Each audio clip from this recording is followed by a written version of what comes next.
Hello, this is me. आज का video होगा काल सर्प दोष पे। काल सर्प दोष कोई दोष नहीं है, ये एक बहुत ही बड़ा और प्यारा सा योग है।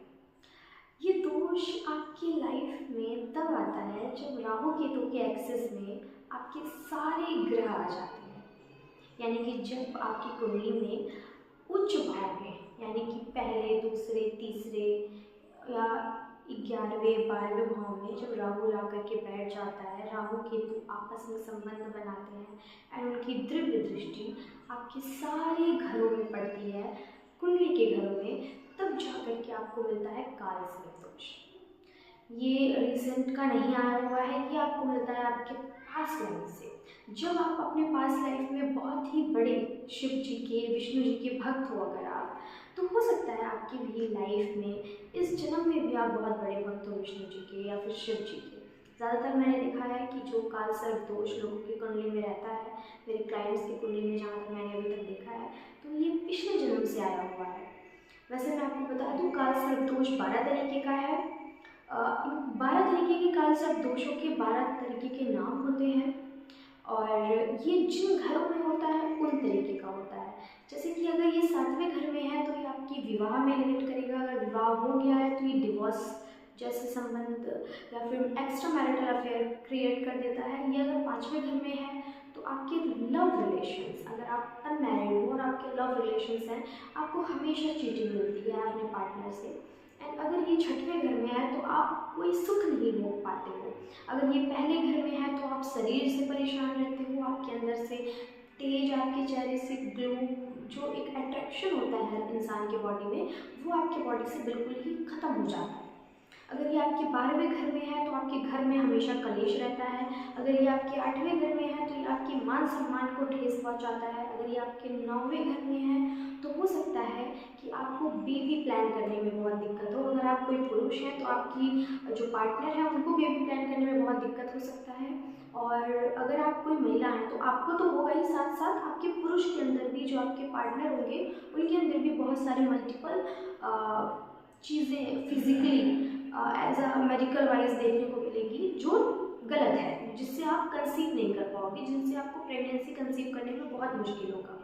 एंड अगर काल सर्प दोष, अगर राहु केतु का एक्सेस जो है आपके तीसरे भाव में है, तो हो सकता है कि आप पढ़ाई में बहुत गंदे हो, आप पढ़ाई ना ही करो। हो सकता है बचपन में आपके साथ ऐसी चीज़ें हुई हो जिसकी वजह से आप पढ़ाई ना कर पाओ, आप पढ़ लिख नहीं पाओगे, आपका ज्ञान बहुत ही कम होगा, लाइक शून्य होगा। अगर आपका जो ये राहु केतु का एक्सेस है, अगर ये आपके दूसरे घर में है तो आप बहुत ही भावुक होगे। आपको अगर तोड़ा जा सकता है तो सिर्फ और सिर्फ आपके मन से, आपको जीता जा सकता है तो मन से। हर एक चीज़ आपके लाइफ में आपके मन के ऊपर डिपेंड करेगा। अगर आपका मन और आपका दिमाग एक स्थिर नहीं रहेगा तो आप अपने लाइफ में कुछ भी अचीव नहीं कर पाओगे। ज़्यादातर ये जो एक्सेस है राहु केतु का, लाइक काल सर्प दोष, ये दूसरे और तीसरे घर में ही होता है। ये दूसरे तीसरे घर में इसलिए होता है क्योंकि ये इंसान को बढ़ने नहीं देता है। या तो वो इंसान पागल ही हो जाएगा अगर तीसरे घर में है, तो उसको दिमागी रूपी बहुत सी परेशानियां आने लगेंगी, क्योंकि तीसरा घर गुरु का होता है, ये आपको ज्ञान स्थिर बना देता है। अगर ये अच्छा है, इसमें अच्छे हैं, अगर काल सर्प दोष अगर योग में बदल गया तो आप बहुत बड़े ज्ञानी भी बन सकते हो, चाणक्य भी बन सकते हो। अगर ये काल सर्प दोष ही रह गया तो आप पागल भी बन सकते हो। ऐसी जानकारियों के लिए please follow and subscribe my channel. अगर आप पहली बार मेरे चैनल पे आए हो तो please subscribe for my channel. I am Vaishnavi and I am astrologer, numerologer, tarot card expert and fees reader. आगे हम स्टार्ट करते हैं कि जो ये दोष है इसको हम वरदान में, इसको हम अच्छी चीज़ों में कैसे कन्वर्ट करें, इसको हम योग में कैसे कन्वर्ट करें। सबसे पहली बात कि ये जो दोष है ये इस जन्म का है ही नहीं। 50 में से 40 लोगों को आपको ये दोष देखने को मिल जाएगा। जो 50 में से 40 लोग हैं, आप देखोगे ये दोष उनमें है, ठीक है। हर 12 में से 6 लोगों को, हर 12 में से 2 लोगों को ये दोष आपको देखने को मिलेगा। अगर आप अगले जन्म में भगवान शिव की, भगवान विष्णु की पूजा करते थे, ठीक है, आप पूजा अभी भी करते हो। मैंने जितने लोगों के कुंडली में काल सर्प दोष देखा है, मैंने ये चीज़ डेफिनेटली देखा विष्णु के या भगवान शिव के बहुत बड़े ही पुजारी रहे हैं। हो सकता है आपके जो आपका जो गोत्र हो, आपके जो इष्ट देव हो, वो भगवान शिव या भगवान विष्णु हो। हालांकि गोत्र में तो भगवान शिव नहीं होते हैं, भगवान विष्णु हो सकते हैं, और आप भगवान शिव के बहुत बड़े भक्त टाइप हो सकते हो। सो अगर ऐसी चीज़ें हैं आपकी लाइफ में, तो हो सकता है कि आपका जो कुंडली दोष है, काल सर्प दोष है, वो अच्छे योग बना रहा है आपकी कुंडली में। अच्छे योग में आप बहुत बड़े पुजारी बन जाते हो। ये आपके पिछले जन्म से चला आ रहा है, हर जन्म में आप इस चीज़ को करते हो, और ये इसलिए आपको दिया जाता है क्योंकि आपसे भगवान शायद प्यार भी करते हैं। ऐसा लाल किताब में और भी बहुत सारी जगहों पे ये चीज़ें दी गई हैं। एस्ट्रोलॉजी में भी ये कहा गया है कि जिनसे भगवान भगवान विष्णु, भगवान शिव जिनसे बहुत प्यार करते हैं, जो बहुत लाडले होते हैं, उन्हें कोई काम सौंप करके वो इस जन्म में भेज देते हैं काल सर्प दोष के साथ। अगर आपको भी इसे सुधारना है और इससे योग बनाना है, तो आपको आगे वीडियो में बने रहना होगा, ताकि हम इसके रेमेडीज भी जान पाए। बहुत सिंपल रेमेडी है, कुछ गलतियों की वजह से हो सकता है आप अगले जन्म में, मैं बहुत कट टू कट ही बता रही हूँ आपको, हालांकि कोई बताता नहीं है, हो सकता है अगले जन्म में आप कोई बहुत ही बड़े पुजारी रहे हो भगवान शिव के, भगवान विष्णु के, कोई छोटी सी गलती आपसे हुई हो, एज अनादर हुआ हो भगवान का, जो आपको इस जन्म में दोबारा वो काल सर्प दोष दिया गया है। छोटी छोटी गलतियों की वजह से ना हमें फिर से मनुष्य योनि में डाल दिया जाता है। बहुत से लोग उसे समझ जाते हैं, अपने उस गलती को सुधार लेते हैं, और कोई रिश्ता नाता नहीं बनाते, रिश्ते नाते जो हैं उसे तोड़ के और फिर से साधु संत बन जाते हैं, और इस जो मृत्यु योग है, मृत्यु योनि से निकल जाते हैं, मृत्यु लोक से निकल जाते हैं। और हमारे जैसे कुछ मूर्ख लोग हैं जो फिर से मोह माया में फंस जाते हैं और फिर से एक जन्म से कई सारे जन्म बना लेते हैं। अगर वो लोग काल सर्प दोष का उपाय कर लें, हो सकता है वो सिर्फ एक उपाय से भी इस योनि से निकल सकते हैं। हमें हमारे आसपास बहुत सी ऐसी चीज़ें हैं जो हमें अपनी तरफ हिट करते हैं, वो चाहती हैं कि हम इस जगह से निकलें, बट हम ही मूर्ख हैं, हम निकल नहीं पाते हैं। तो आपको, अगर आपकी कुंडली में है, आपको पता लग गया है, अगर आपको पता नहीं है कोई बात नहीं है, वो तो चलता रहेगा अपना सिलसिला, योग है या दोष है, अपना तो असर दिखाएगा वो। बट अगर आपको पता लग गया है ना, तो आपको फिर उपाय करना ही करना है, क्योंकि जब आप ऊपर जाओगे भगवान आपसे पूछेगा कि तुमको तो पता चल गया था, फिर भी तुमने उपाय नहीं किया, तुम तो मतलब बिल्कुल ही जितना मैंने सोचा था उससे भी ज़्यादा मूर्ख निकले, तो फिर से आपको फिर कीटों के योनि में आपको जन्म दे दिया जाएगा, कीड़े मकोड़े आपको बनना पड़ेगा। तो जो आप दोष होते हैं हमारे कुंडली में, उन्हें स्थिर करना इसी जीवन में बहुत ज़रूरी है। पितृदोष भी जो है बहुत ही हमारे लाइफ में इफेक्टिव है, काल सर्प दोष भी बहुत इफेक्टिव है। बहुत सारे दोष हैं जो मेरे आईडी में आपको मिल जाएंगे, आगे मैं डालूंगी, मैंने पीछे भी डाल रखा है। अगर आप उसे देखते हो और आप उन दोषों को स्थिर करते हो, तो हो सकता है आपकी लाइफ में जो प्रॉब्लम्स हैं वो मिट जाएं, एंड आगे आपको बहुत सी बातों का पता चले, आप स्पिरिचुअली आप अलाइट हो जाओ, अलाइटमेंट की तरफ चले जाओ, ओके। एंड आपके साथ साथ आपकी फैमिली वाले भी चले जाएं। आपने सुना होगा कि जब एक इंसान अलाइटमेंट की तरफ जाता है, एक इंसान पूजा पाठ करता है, तो उसके साथ साथ उसकी 21 पीढ़ियाँ भी सुधर जाती हैं, 8 पीढ़ियाँ आने वाली, 8 पीढ़ियाँ बीती हुई सुधर जाती हैं। हमारे जो पितृ हैं, आपको पितृ दोष से भी छुटकारा मिल सकता है।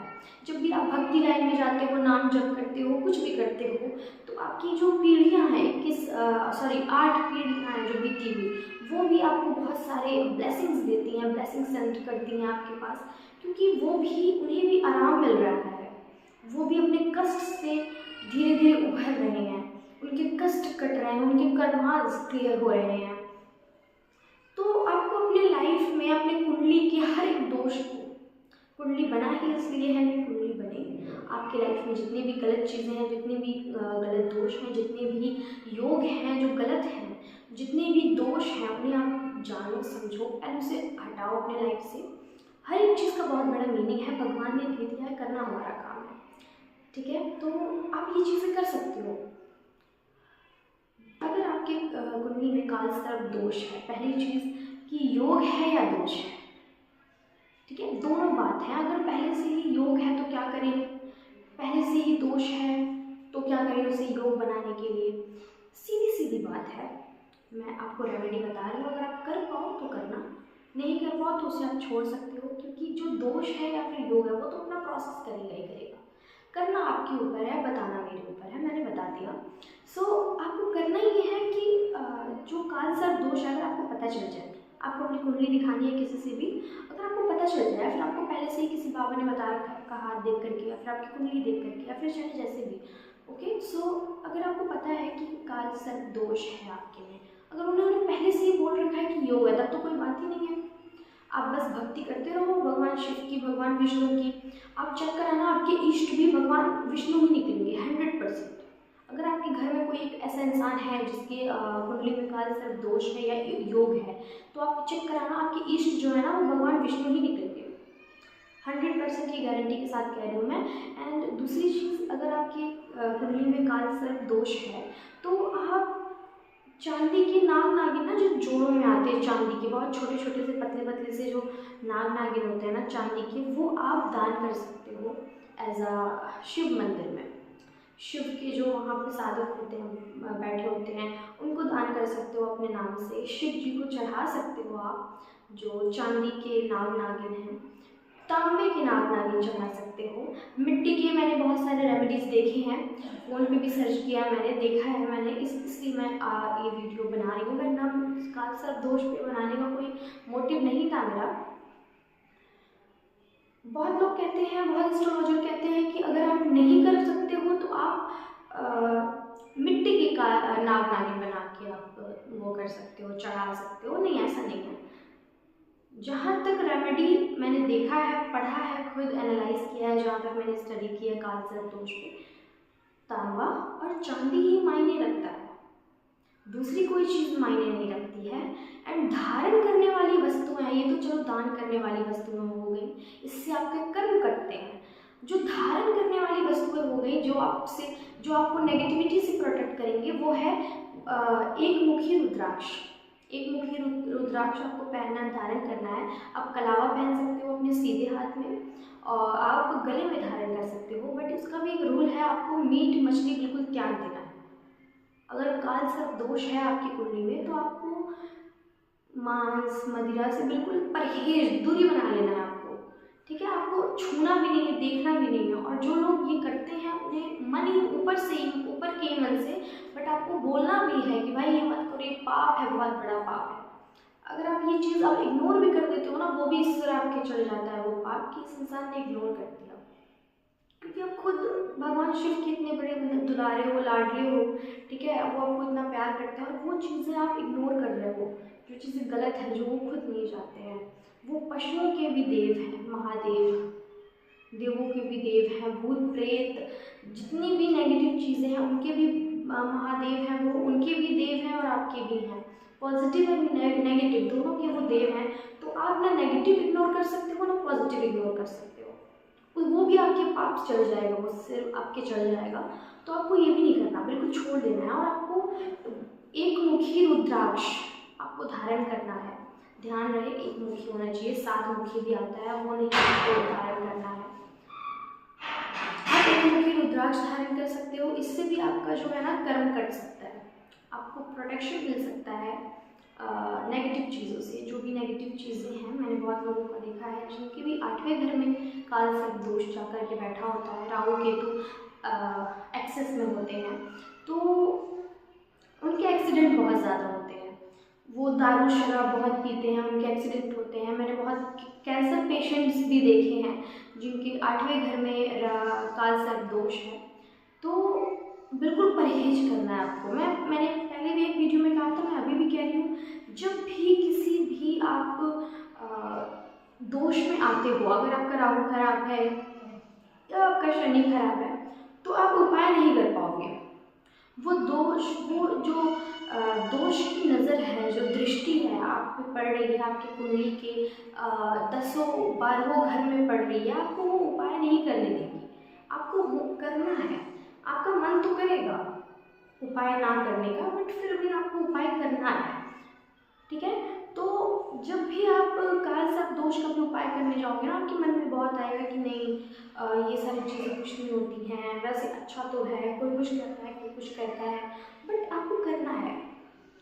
वो वो चीज़ें आपके फ्यूचर के लिए अच्छी हैं, वो चीज़ें आपकी लाइफ के लिए अच्छी हैं, वो चीज़ें आपके फैमिली के लिए अच्छी हैं। ठीक है, तो कहते हैं कि मरने के वक्त, इंसान मरने के बाद इंसान अपना शरीर भी अपने साथ नहीं लेके जाता है, जाता है खुद सोल। एंड ये जितनी भी स्पिरिचुअल चीज़ें हैं ना, ये आप हमेशा देखोगे कि स्पिरिचुअल चीज़ें आपके सोल को सुधारने की बात करती हैं, आपकी आत्मा को तृप्त करने की बात करती हैं, आपके शरीर को तृप्त करने की बात नहीं कहती हैं। आप कभी भी किसी एस्ट्रोलॉजर के मुँह से नहीं सुनोगे कि ये कर लो आप सुंदर हो जाओगे, ये कर लो आपका जो रंग है वो गोरा हो जाएगा। आपने हमेशा ये एस्ट्रोलॉजर के मुँह से सुना होगा, ये कर लो आपका जीवन सफल हो जाएगा, ये कर लो आप अगले जन्म में या आप जो 84 लाख योनियाँ हैं इससे मुक्त हो जाओगे। तो हमारी जो एस्ट्रोलॉजी है, मैंने पहले भी कहा था कि एक साधना है। मैं हमेशा कहती हूँ एस्ट्रोलॉजी सिर्फ एक वर्ड नहीं है, ये एक साधना है, ये फील करने की चीज़ें हैं। और ये फील हमारा शरीर नहीं करता है, हमारी आत्मा करती है। तो ये सारी बातें साइड रखते हैं एंड रेमेडी पे आते हैं। या तो आपको 2 नाग नागिन चढ़ाने हैं चांदी के, या तो आपको एक मुखी रुद्राक्ष धारण करना है। अगर आप एक मुखी रुद्राक्ष, 12 रुद्राक्ष अगर आप धारण कर सको, एक मुखी रुद्राक्ष आपको, शुद्ध रुद्राक्ष आपको अगर मिल गया, उसे आप धारण कर सको तो कर लो। तीसरी एक बहुत इफेक्टिव रेमेडी, अगर आप नाग नागिन भी धारण नहीं कर सकते हो, अगर आपको एक मुखी रुद्राक्ष भी नहीं मिल रहा है, रुद्राक्ष का पेड़ मिल जाएगा आपको। हाँ, रेयर होता है, थोड़ा महंगा आता है, थोड़ा एक्सपेंसिव होता है, बट आपको मिल जाएगा। अगर आप खोजोगे, अगर आप ढूंढोगे तो आपको वो मिल जाएगा। आपको ना रुद्राक्ष का पेड़ अपने घर में लगा लेना है। हो सके तो 11 पेड़ लाओ, बड़े बड़े गमलों में 11 पेड़ लगाओ, सॉरी 12 पेड़ लगाओ। और उन 12 पेड़ को, जो 12 आप प्लांट्स लाओगे रुद्राक्ष के, उनको आपको ना बहुत सेवा करनी है, जितना कर सको। सेवा में कुछ खिलाना तो है नहीं, कुछ पिलाना तो है नहीं, पानी डालना है, उन्हें बढ़ने देना है, उनकी सेवा करना है। ठीक है, जो जिस भी तरीके से आप कर पाओ, खाद पानी डाल के आप सेवा कर सकते हो उनकी। एंड प्लीज़ ऐसी जगह लगाना, सिर्फ एक फॉर्मेलिटी मत पूरी करना कि ला दिया लगा दिया सूख के, और ख़राब हो जाएगा आपका जो ये जो काल सर्प दोष है, ये और भी ज़्यादा इफेक्टिव हो जाएगा आपकी कुंडली में, और आपको बहुत ही गंदे योग दे सकता है। मैं बोलना नहीं चाहती हूँ, बहुत ही गंदे। ठीक है, आपको डेथ बेड तक भी ले जा सकता है। तो आपको ऐसा नहीं करना कि ला लिया लगा लिया, आपको सेवा करनी है उसकी। याद रखें, 12 पेड़ लाने हैं आपको रुद्राक्ष के, उन्हें उनकी सेवा करनी है, उन्हें लगाना है। अगर आपकी खुद की कोई ज़मीन है जिसमें आप लगा सकते हो तो और भी अच्छी बात है। उन्हें जितना ही वो बढ़ेगा, जितना ही उसमें फल आएगा, जितना ही उसमें फूल आएगा, आप समझ लो उतने ही आपके कष्ट कर्म सब कट रहे हैं। और गलती से भी अगर उसमें एक मुखी रुद्राक्ष आपको अगर असली मिल जाए, धारण कर लो, तब बहुत अच्छी बात है। इससे तो क्लियर हो जाएगा इस जन्म का जो एजेंडा है, इस जन्म का जो दोष है वो योग में बदल जाएगा। जितने भी आपके गलत कर्म हैं वो कट जाएंगे।